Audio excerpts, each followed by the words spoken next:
سلام، زه ایملیار ساجد یم. تاسو ته ښه راغلاست وایم. هیله ده زما یوټیوب چینل سبسکرايب کړئ او د بیل آیکن کېکاږئ. دا د وینډوز 10 اتمه ویډیو ده. په دې ویډیو کې به موږ او تاسې پر ټاسک منیجر غږیږو. کله چې موږ ټاسک بار باندې راټ کلیک کړو، موږ سره دا لیست خلاصیږي. دا لیست موږ تر ټاسک بار سیټینګه پورې ویلی وو. ټاسک منیجر کې موږ لږ څه کار کړی وو، نن به پرې تفصیلي غږیږو او ځان به پرې پوهوو. کله چې موږ ټاسک بار باندې راټ کلیک کړو او دلته راشو ټاسک منیجر باندې کلیک کړو، نو موږ سره داسې یوه وینډو خلاصیږي. دې کې ټول هغه پروګرامونه موږ ته ښیي کوم چې موږ اوس خلاص کړی. که غواړئ چې پوره ډیټیلز وګورئ یا پوره معلومات وګورئ، نو دلته به مور ډیټیلز باندې کلیک کوو. دلته کلیک کولو نه وروسته به موږ سره دا وینډو خلاصه شي. په دې وینډو کې لومړی اپشن موږ سره پروسیسز دی.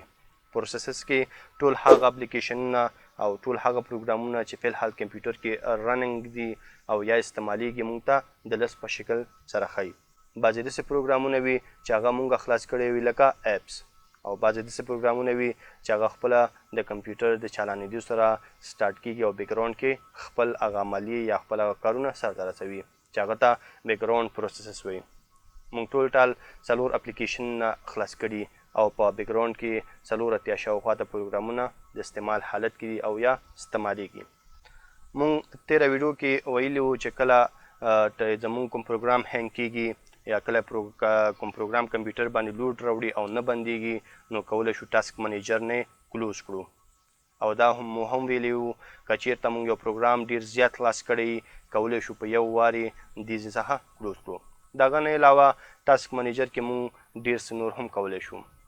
موږ ته د سی پی یو په اړه معلومات راکوي، د میموري په اړه معلومات راکوي، د ډسک په اړه معلومات راکوي، نټورک او پاور یوزیج په اړه معلومات راکوي. سی پی یو یعنی سنټرل پروسیسنګ یونټ یا پروسیسر د کمپیوټر. تاسو ته ښیي چې ټال د کمپیوټر د پروسیسر څونه استعمال روان دی. دلته تاسو کولی شئ چې فیصدي وګورئ چې څو فیصد استعمال د پروسیسر روان دی، او دلته کولی شئ خپل هر یو پروګرام بیل وګورئ چې کوم پروګرام څو فیصده د پروسیسر استعمالوي. بل موږ سره میموري ده. میموري د ریم په اړه خبرې کوي. یعنې دلته کولی شو موږ وګورو چې زموږ ریم څو فیصد استعمالیږي، او دلته کولی شو چې بیل خپل پروګرامونه وګورو چې کوم پروګرام زموږ ریم څونه استعمالوي. همدغسې ورسره ډسک د ډرایو سي خبره کوي. کولی شو وګورو چې زموږ د ډرایو سي استعمال څونه روان دی او کوم پروګرام یې څونه استعمالوي، دې ځکه کولی شو هغه وګورو. بل موږ سره نټورک دی. انټرنټ اړوند معلومات موږ ته راکوي. ګوره بعضې وخت زموږ کمپیوټر کې د انټرنټ استعمال روان وي خو موږ ته پته نه لګي. که تاسو غواړئ چې هغه وګورئ چې آیا زموږ د انټرنټ استعمال چېرته روان دی، نو تاسو کولی شئ ټاسک منیجر ته راشئ او ټاسک منیجر کې دلته نټورک کې خپل پروګرامونه وګورئ چې کوم پروګرام ستاسې انټرنټ ډېر استعمالوي. لکه ما سره دلته ګوګل کروم خلاص دی، دونه تقریبا د MB شاوخوا د استعمال پکې روان دی. که چېرته زه راشم او کروم دې ځینه کروم کې دا یوټیوب لګېدلی، زه دا کلوز کړم دې ځینه، نو ما سره به هغه د انټرنټ استعمال 0 شي او یا به ختم شي. خو که چېرته زه بېرته راشم کروم ته او کوم پروګرام یا کوم ویب سایټ خلاصوم، نو چې کله زه دلته انټرنټ استعمال شروع کړم، هلته به ما سره د انټرنټ سپیډ برځي او څونه لوډ یا څونه نټ چې راکاږي هلته موږ ته ښیي. همدغسې موږ کولی شو پاور یوزیج وګورو، زموږ د کمپیوټر د برق استعمال یا زموږ د کمپیوټر د چارج استعمال چې کوم پروګرام یې په څه اندازې سره استعمالوي. لکه کروم دی فی الحال ویری های یعنې ډېر زیات برق استعمالوي. همدا ډول دا بل پروګرام دی موږ سره دا ویری لو دی. همداسې دا بل پروګرام دی. موږ کولی شو دلته وګورو چې زموږ برق استعمال څونه روان دی. په ټاسک منیجر کې بل موږ سره پرفارمنس دی. پرفارمنس کې موږ کولی شو د خپل سی پی یو، میموري، ډسکس او وای فای ډایرکټ په اړه په ګراف ډول سره خپل معلومات وګورو.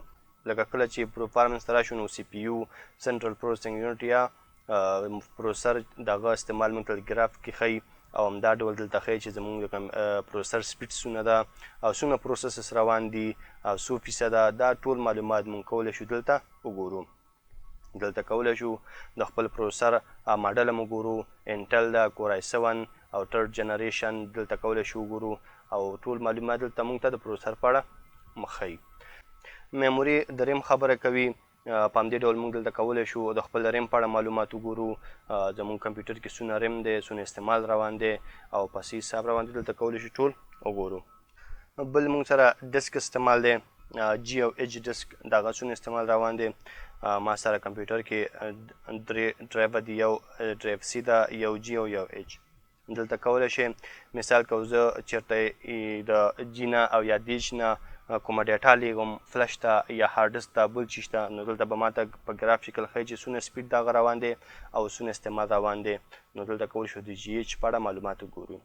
د سی ډرایو کې چې کله موږ کار کوو، چې شی لیږو یا چې شی ورته کاپي کوو، نو دلته کولی شو د هغه استعمال وګورو او د هغه سپیډ دلته وګورو. بل موږ سره وای فای ده، کولی شو وای فای وګورو چې څونه ډاونلوډ روان دی او څونه اپلوډ روان دی، دې ځینه کولی شو معلومات وګورو. فلحال دواړه صفر دي، خو که چېرته زه دلته راشم او زه چې خلاص کړم، مثال د یوټیوب ته راځم او یو ویډیو خلاصوم، مثال زه دا ویډیو پلی کوم، نو کله چې بیرته زه ټاسک منیجر ته راشم، دلته ګوره تاسو ته ښیي چې څونه سنټ مطلب اپلوډ او ریسیو مطلب ډاونلوډ څونه استعمال دی روان دی. تقریبا 1 MB پاس ریسیو دی او 48 شاوخوا ته KB استعمال دلته روان دی. وای فای ډایرکټ د لوکل ایریا کنیکشن، که چېرته مونږ کنیکټ اوسو نو د هغه په اړه مونږ ته دلته انفارمیشن یا معلومات راکوي. اپ هسټري ده، اپ هسټري د دې تاریخ نه تر اوسه پورې چې څونه مونږ اپلیکیشنز خلاص کړي یا څونه اپلیکیشنز استعمالیږي، د هغو ټولو معلومات دلته مونږ ته ښیي. بل مونږ سره سټارټ اپ دی، کله چې مونږ کمپیوټر لګوو یا سټارټ کوو، د هغه سره ځینې پروګرامونه خپله سټارټ کیږي چې دلته یې کولی شو د هغه لست وګورو. دا هغه پروګرامونه دي چې کله مونږ کمپیوټر پاور بټن کېکاږو، کمپیوټر ولګېږي، دا ورسره یو ځای کار شروع کوي. دې ځینې کولی شو بعضې ډسیبل کړو چې ورسره ونه لګېږي او کولی شو بعضې انیبل کړو، نو مشکل نشته. مثال که زه ورته ووایم چې ما دا ګوګل کروم نه په کار، کله چې کمپیوټر لګوم دا دې ورسره نه لګېږي، ځکه دا کولی شم زه وروسته مو لګوم، نو رایټ به پرې کلیک کړئ او ډسیبل به انتخاب کړئ، نو تاسو سره به ګوګل کروم ډسیبل شي. بیا چې کله تاسې کمپیوټر لګوئ، نو د کروم هغه تاثیر یا کروم چې ورسره یو ځای خلاصېږي هغه به بند شي. وروسته بیا تاسو کولی شئ چې راشئ دلته کروم باندې ډبل کلیک وکړئ او خلاص کړئ.